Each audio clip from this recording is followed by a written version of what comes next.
Сәлем менің оқырмандарым. Бүгін біздер өте дәмді, өте жұмсақ сдобный тестодағы сметаник дайындайтын боламыз.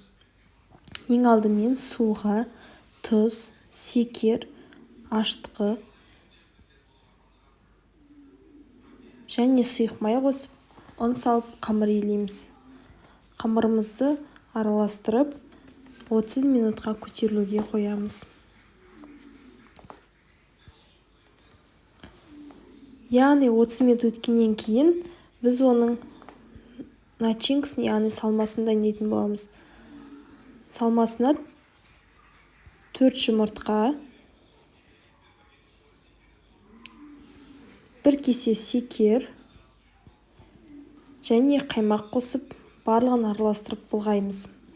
Бұл жерде миксермен немесе взбивалкамен былғауға, яғни тыйым салам деймін ба, болмайды, өйткені біздің начинкамыз болмаса көтерілмей қалады, болмаса қатты көтеріліп басылып қалатын болады. Сондықтан тек венчикпен былғаймыз. Болмаса вилкамен де былғауға болады. Барлығын былғап болғаннан кейін тестімізді жайып, менде 26 диаметрлі форма. Менің тестім соған ыңғайланып жасалған. Үлкен болса, үлкейтуіңізге болады табаныңызды.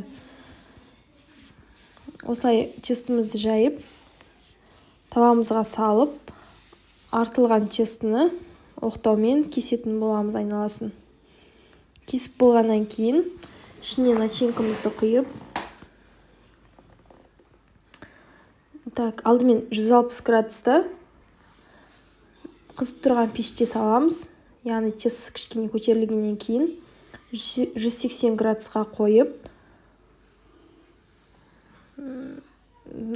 жаңағы сметанигімізді пісіріп аламыз. Менде пешім астын көп пісірмейтіндіктен мен алдымен 160 градуста көтерілтем. Одан кейін